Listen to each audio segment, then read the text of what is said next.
环球大战线，深入世界最前线。我是董进桥，向全球各地的观众朋友问好，大家好，大家平安。马上介绍这集的3位来宾，第一位是前立委蔡正元，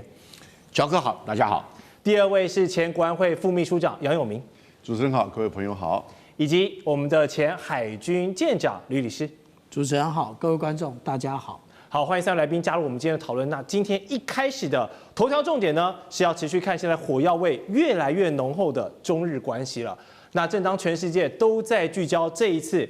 中国总理李强还有日本首相高市早苗他们在 G20 上面会不会有一些破冰的互动呢？那结果是这2个人连最基本的礼貌互动都没有。来，我们请导播来带一个画面来看到这一次很明显呢，对比之前高市他是开心迎接川普总统，两人又是挽手下楼梯啦，又是有说有笑。这一次他跟李强呢可以说是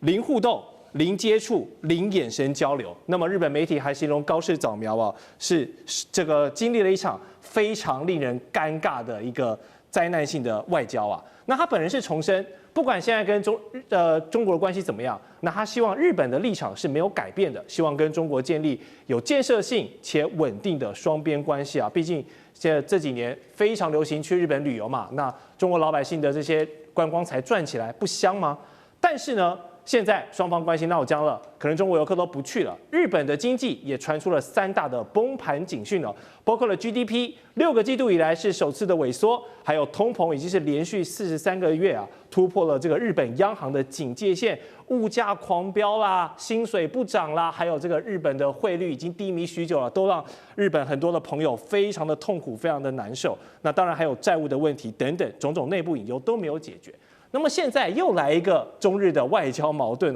那高市鲜明的立场我们都知道，但到底为何他要在这个节骨眼上感觉不惜跟中国硬碰硬呢？我们先请教杨老师。其实日本现在整体上看起来，经济层面大家的感受真的是越来越严峻10月1号开始很多的物价都在调高，可是生活上基本上这几年都感觉上没什么太大的变化。那因为观光以及服务业的这个提升呢，使得街头上观光的这些景点其实是很热闹了许多。我觉得接下来这个影响会是长期的，也就是基本上日中关系、中日关系都难以止跌。关键一方面，高市现在人气很旺，好几个民调从65%、69%到最近的读卖新闻出来72%。那当然，读卖新闻它有一点机构效应因为它是比较保守的报纸。可是你问到对于经济、对于各个层面的这个表现，高市的政策的满意度如何？目前我觉得都还是停留在蜜月期。可是对于就是中日关系的这个看法，大概是在读卖新闻是56%、25%这个跟共同社做的48%、44%就有差别。那当然就是赞成跟反对。特别他在国会讲的话，以及中日的这个互动的关系，所以以现在看起来，我觉得他在民粹跟支持率上，他其实是有恃无恐。他觉得他现在已经跟过去日本曾经最辉煌的小泉内阁时代的这个民望一样高，因此他不需要去改变任何的这政策。那另外一方面呢，当然他代表的是这30年来，他1993年从政进入政坛。到现在为止，他站在的是比较保守右翼的立场，也一直都没有改变。其实，他所参加的谈话会以及相关的这些团体，对于修宪、安保3法、集体自卫权、美日安保，甚至安倍后来提出来的台湾有事、日本有事，都做过一些讨论。而这有它的一个整体的关联性，在法律上、在政策上，在日本要如何成为一个正常军事大国的这种战略论述上。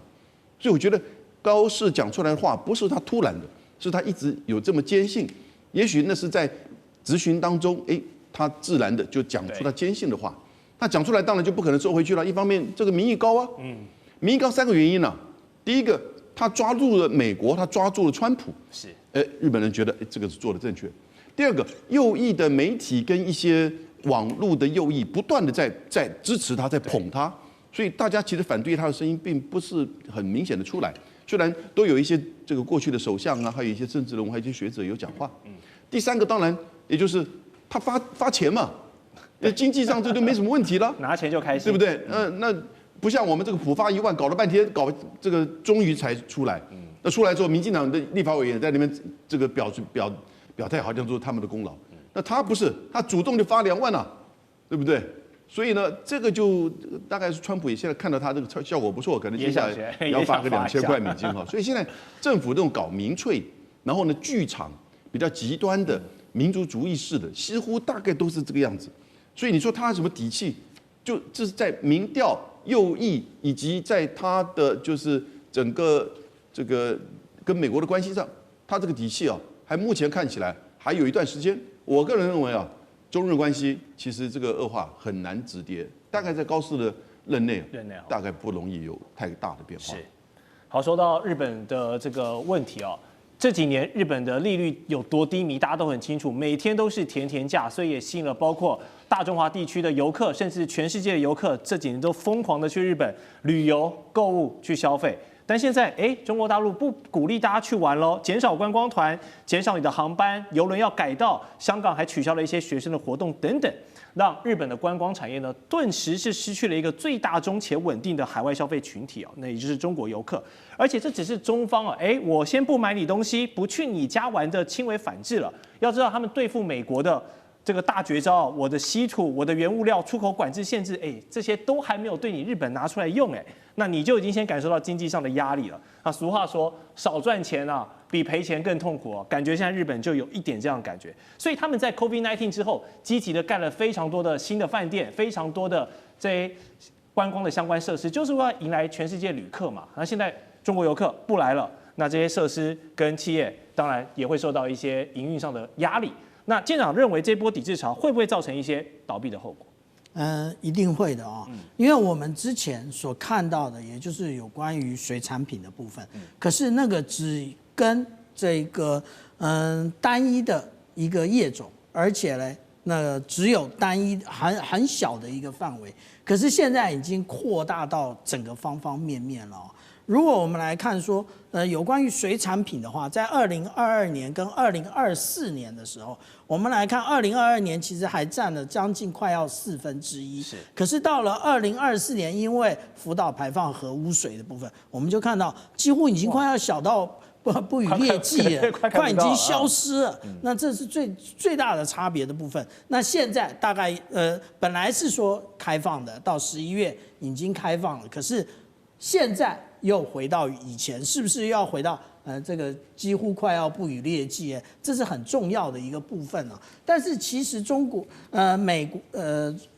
日本跟中国大陆，他们2国其实是非常重要的贸易伙伴来，我们来看这张也就是有关于日本出口的最大宗的第2国，其实就是中国大陆。对，而且它占的比率是到了17.6%。那如果说有关于进口的部分，中国大陆是第1名，最大的，那也就是它占的是22.55%。那我们刚刚提到了这么多的一个例如说，无论是游览车，无论是饭店，或者是餐饮业这些部分，其实都是比较容易进入的一个产业那现在如果说中国大陆全面抵制的话，那其实它的这个产值看起来可能影响的层面并不高，可是影响的人数就会很多，非常广。对，那如果影响的人数多，也就是开始动摇了自民党的未来的那个长期执政的一个体制那而且最大的问题是中国大陆的观光客不去日本的话，谁能够做个替代？哪一个国家能做替代？而且我们刚刚已经举了那个业种这么多我们要注意一件事，就是一日之所需，百公司为备。我们只讲到了有关于游览车的部分，游览车的后面呢，它的油料的部分，还有它的保养的部分，所以各方方面面全部都会受到影响。另外还有药妆的部分，真的。所以我们看到这么多，现在只是开始，其实中国大陆只是敲打一下而已，真正的狠招还没出手。真的，我每次去表参道或是银座，真的是手上提的精品袋的呢，基本上都是说中文的游客了。好，我们再来看到。说出去的话就跟泼出去的水一样，很难收回来。所以高市这一次台湾有事论呢，就让日本的资深评论员这个田崎史郎他就说，如果高市撤回他的发言的话，那就意味着这个高市政权已经终结了。但另一方面，日本的经济学者田代秀敏则警告，如果高市要这样子坚持自己的立场不回头，那将一起陪葬的可能是日本的全盘经济啊。那前首相石破茂也开炮，认为台湾有事论，这是日本很多政治人物都曾经讨论过的东西，但是你不能公开放到公开台面上场合来讲。好，所以面对眼下这个日本面临着政治跟经济的两难抉择，高市他现在是要坚持自己的论述、自己的立场跟政权，不惜让日本的经济一起陪葬下去，还是说悬崖勒马来认个错，向中国求和？哎，大家还是回来玩吧，多吃多买，钱照赚，酒照喝，大家还是好朋友。蔡委员，你认为怎么样才是一个最佳的解？我判断是既不会化解，也不会有经济赔偿，更没有低头求和。这是一个中日双方最关键的战略利益的较劲，也是高市早苗讲的不是一个话，他只是把一个日本的核心的政治状态，像冰山一样浮出水面而已。所以刚才杨教授我特别提到，他有70%的民意支持，我为什么要退？你要知道，在这种西方式的选举政治底下，我有民意，我就有选票。那其他的，如果政治压力、经济压力，甚至军事压力没有办法使我的民意退潮，那我宁可选民力救民力。你说他民粹也好，你说他一时也好，等到退了再说。但我个人的观察，这一波日本的右倾的风气，并不是从高市早苗开始，而已经吹了很久了。就以2021年来讲，日本自卫队已经规划在台海周边从事军事活动。解放军知不知道？知道。从2023年啊，当时的台湾的军队、美国的军队跟日本的军队已经做联合指挥作战的兵推，这什么意思？就是大家都在准备。那中国大陆知不知道？当然知道。也就是说，只是把一个本来大家都不想掀开的锅盖，高市早苗可能是不小心的，可能是刻意的，可能想要做一个压力测试。这样丢出来，端上台桌了。端上台桌，所以中日之间的核心利益已经进入一个浅水区，还没到深水区，相互给的压力测试。这个压力测试会不会使得日本的经济崩盘？我认为不会，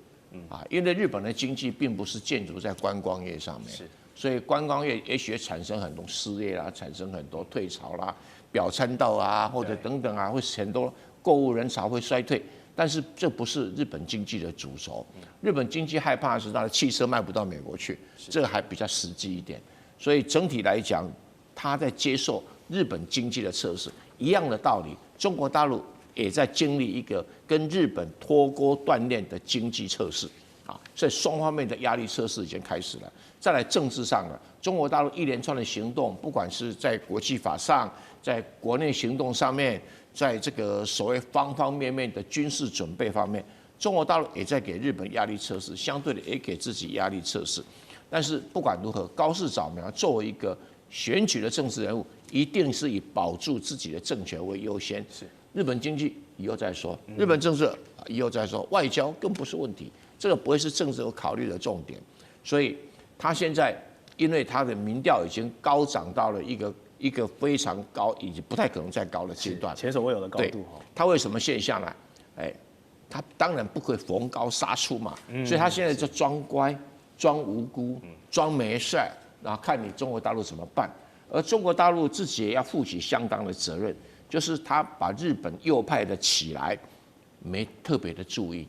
为什么没特别注意呢？我来举3个例子就好。2024年9月25号，日本自卫队的驱逐舰叫萨扎纳米通过台湾海峡第一次，解放军没吭声。2025年2月4号，日本驱逐舰 Akizuki 通过台湾海峡，中国大陆装作没看到。今年2025年6月12号，日本驱逐舰 Takanami 也通过台湾海峡。那日本的驱逐舰通过台湾海峡，跟其他国家政治有没有不同？你现在就看出不同了。所以中国急着要去引用联合国宪章里面的所谓敌国条款。为什么？亡羊补牢。所以前段时间轻忽了日本右派势力的崛起，纵容日本的军舰可以打着这个自由航行的口号通过台湾海峡，这本身没有把它解读成右派势力对中国的挑衅，以及对台海战争的准备，而把它解释成跟美军跟其他舰队一样，那就一个很大的失误。所以中国大陆也要面对自己的压力测试。未来如果有日本军舰再通过台湾海峡，你是不是还是一如既往？是，没错。这个联合国宪章的讨论，我们待会也会跟观众朋友展开并做解释哦。地缘政治、美中之争、战略价值、强权崛起、小国生存，现在与未来洞悉事件走向，掌握世界脉动，全球观点尽在环球大。